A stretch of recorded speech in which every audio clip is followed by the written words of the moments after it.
Thank you, Davey. I'm glad to have got an invitation to speak. I'll try and speak clearly but quickly. A conundrum to start with. We must ask why we have to raise such a slogan as stop US wars on Russia and stop US wars on China as a rallying demand. Why would it not be obvious to left, progressive, socialist and forces that call themselves Marxist that, to quote the most conscious and committed elements of USA's working class, that we must stop the US war machine to save the planet, and that many of the world's woes point to USA as the elephant in the room.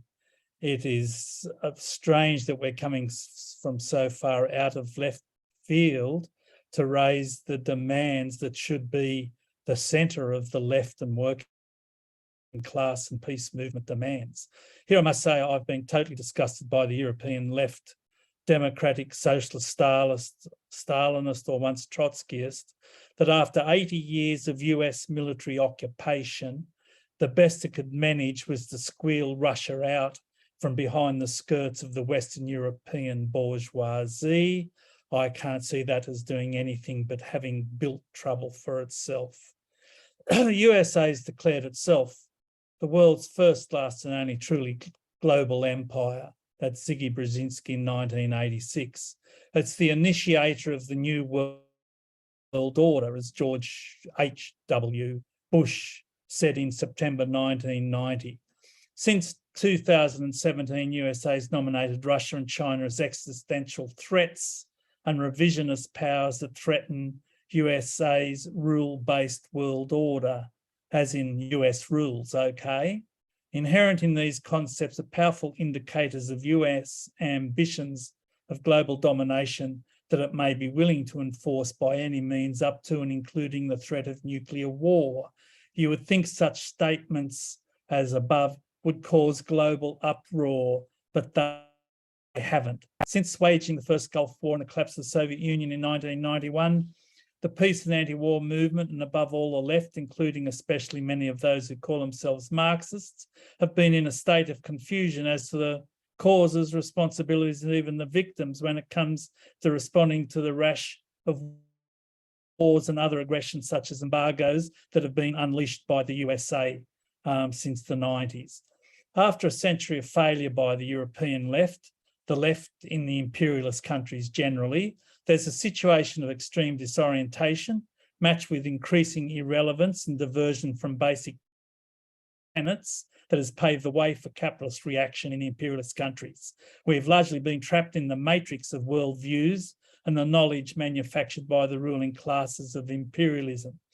We deny humanity's heroic efforts and progress to overthrow imperialism and colonialism as a part of the world revolution that emerged from the contradictions of capitalism itself. And the corollary of this is that the left seems totally confused as to what imperialism is. I recall Trotsky defending Emperor Haile Selassie from Italian aggression once. These days, many leftists would probably call that situation as one of competing imperialisms. So I think that's how far we're gone. To understand imperialism, to put it in its historical context, I turn first to Marx's summation of the world historical mission of capital. That is to say, the logical conclusion of the laws of operating under capital. And he says in Capital 3, to paraphrase, the capitalist mode of production is an historical means of developing the material forces of production and creating an appropriate world market. At the same time, there's a continual conflict between this, its historical task, and its own corresponding relations of social production, because capital and its self-expansion solely appear as the starting and the closing point, the motive and the purpose of production. Production's only production for capital and not to expand the living process of the society of producers, because the preservation and self-expansion of the value of capital can only work or proceed through the expropriation and pauperization of the great mass of producers. So it comes continually into conflict with its limited purpose, the self-expansion of existing capital and the full panoply of the forces that it releases. The real barrier, says Marx, of capitalist production is capitalist self. Well, to put it more simplistically, because capitalist production is based on expropriation, pauperation of the great masses of workers in its quest to maximise capital, among other dehumanising things this does is it stifles abilities of people to use or consume what collectively they produce. So it continuously generates crises for itself, which it resolves through destruction of existing capitals, then an expansion of new capitals. The historical vehicle for this expansion of capital, this logical development, is imperialism and colonialism, the form that particular capitalist states have taken to enable their national capitals to capture new markets and resource bases from which to extract and maximise their profits and suppress competition. By the time Lenin contended with imperialism, he was recognising this law of capital motion in more concrete form as it progressed into a more mature and even culminating or definitive stage as it completed the process of becoming a world market. Many Marxists and communists and socialists refer to Lenin on imperialism. So what does he say? Lenin outlines 5 basic features, the basic purely economic concepts by which to define imperialism, which briefly, concentration of production and capital developed at such a high stage, it's created monopolies, which play a decisive role in economic life, the merging of bank capital with industrial capital, creating on the basis of this financial capital and a financial oligarchy. Export of capital is distinguished from export of commodities, becomes exceptionally important, and the formation of international monopolist capitalist associations which shall share the world amongst themselves, and a territorial division of the world amongst the biggest capital powers has already been completed. The argues are over the redivisions. This is often used mechanistically, ticking off trays to determine how imperialist the state being examined or categorised is. It can be used to construct comparative systems, for instance, or hierarchies of imperialisms. Yet Lenin hedges the use of these defining features in analysing imperialism with qualifications. He says, very brief definitions, though convenient, for they sum up the main points, are nevertheless inadequate, since we must deduce from them some especially important features of the phenomenon that has to be defined. And he also says, we shall later see that imperialism can and must be defined differently if we bear in mind not only the basic purely economic concepts to which the above definition is limited, he says, but also the historical place of this stage of capitalism in relation to capitalism in general, or the relationship between imperialism and the 2 main trends in the working class movement. The thing to be noted at this point is that imperialism, as interpreted above, undoubtedly represents a special stage in the development of capitalism. You can't throw the word around meaning any and everything sort of capitalist tendencies. In other words, if we cannot understand imperialism in real time,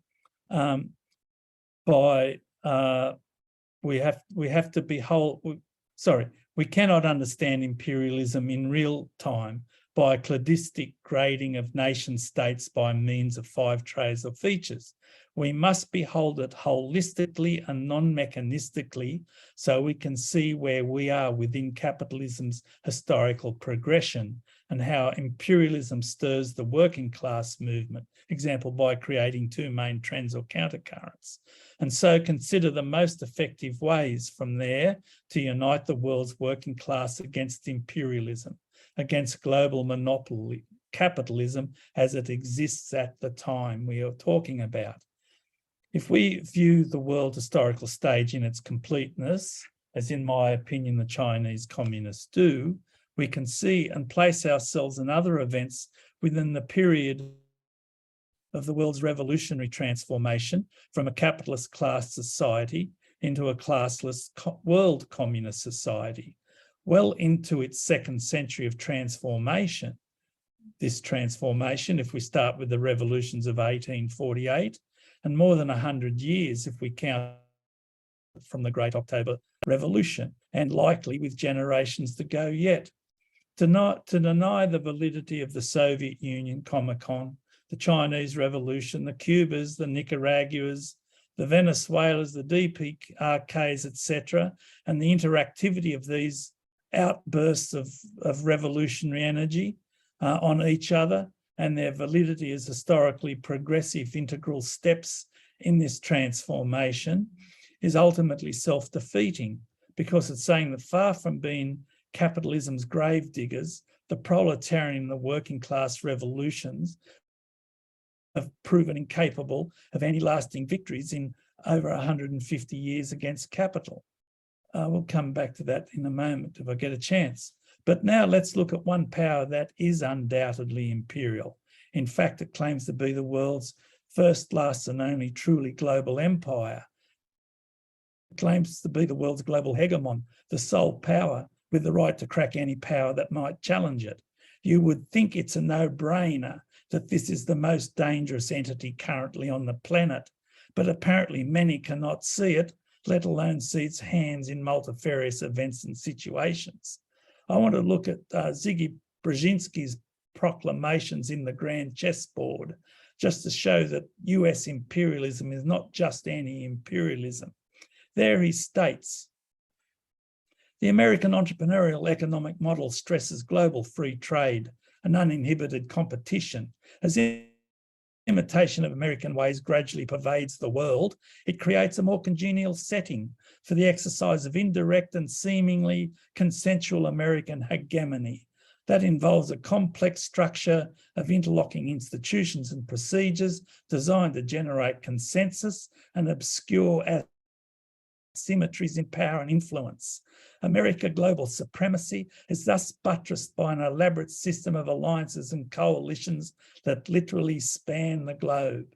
In promoting this American entrepreneurial economic model, Brzezinski disparages the then Western European economic model, its welfare state, including its German emphasis on co-determination between entrepreneurs and trade unions, and the pervasive decline in Europe's internal vitality from an excessively burdensome welfare system sapping its economic vitality, resulting in more Europeans voicing the opinion, to Ziggy apparently, that the competitive and even ruthless American economic culture has to be emulated if Europe is not to fall further behind.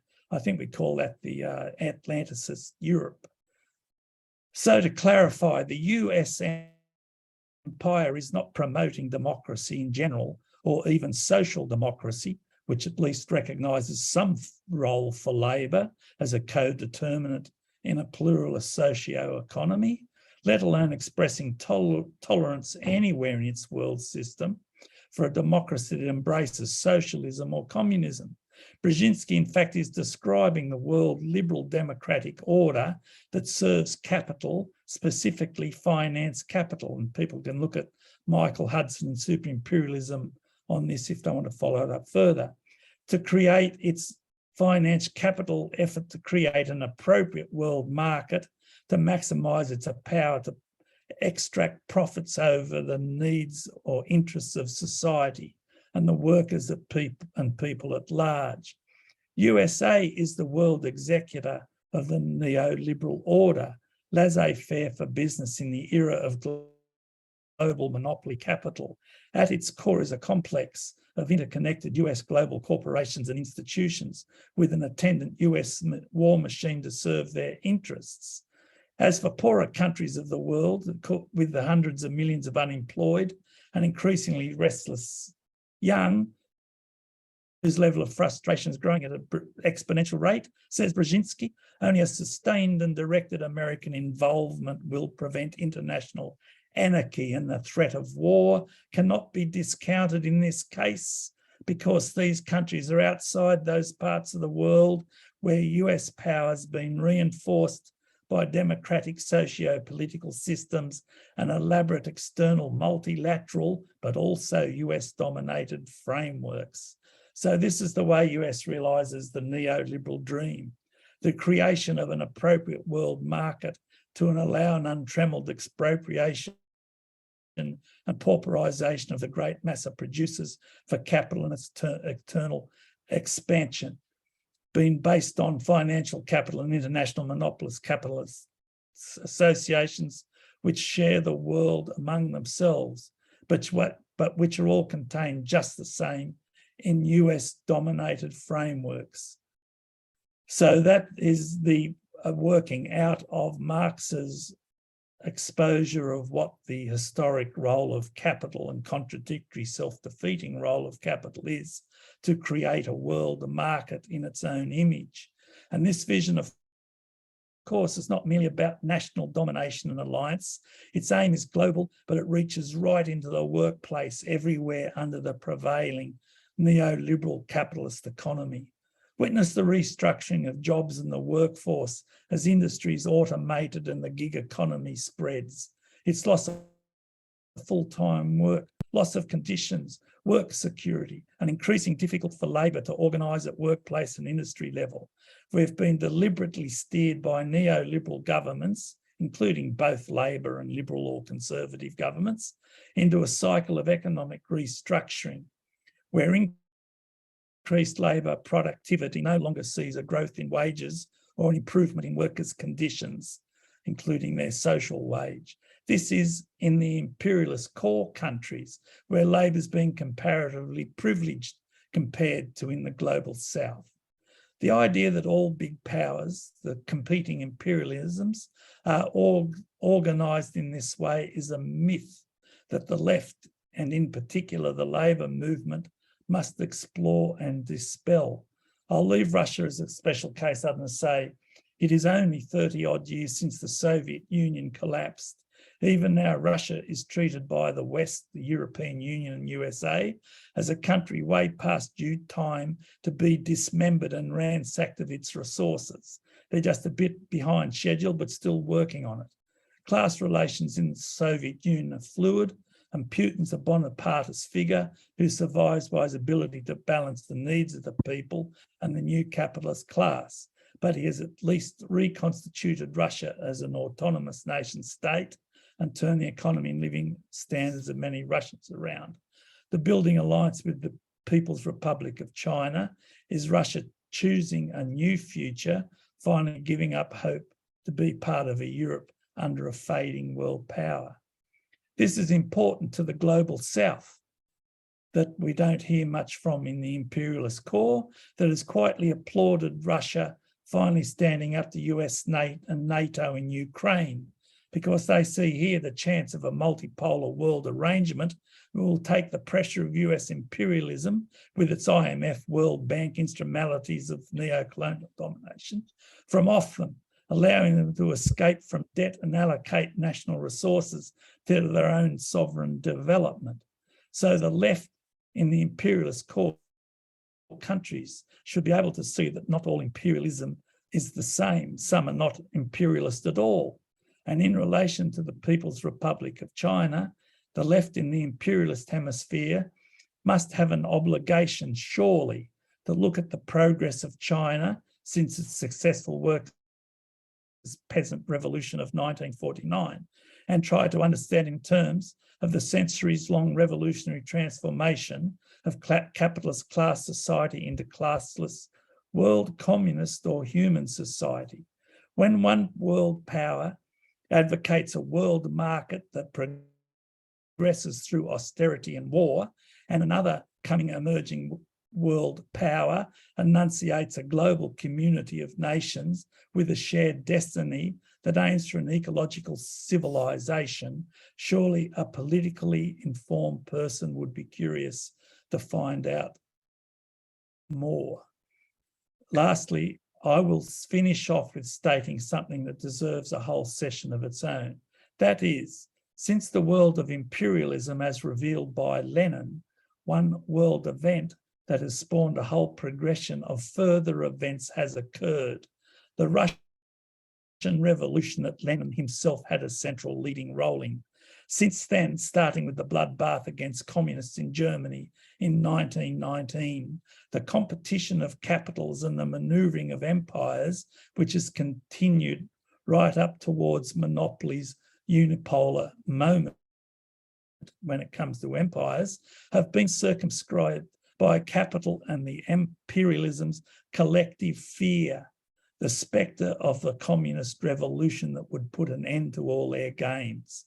Do not see what's going on in the world even now with austerity at home, that is the crushing of whole labour forces, and war abroad aimed at those nations and movements not accepting capitalist hegemony, as usually tested by their willingness to subject their workers and economies to neoliberal reform, is to not understand anything that's going on in the world and to be left open to impressions and the propaganda of the oppressing classes who are constantly aiming to convince us our enemies are our allies and our friends are our enemies.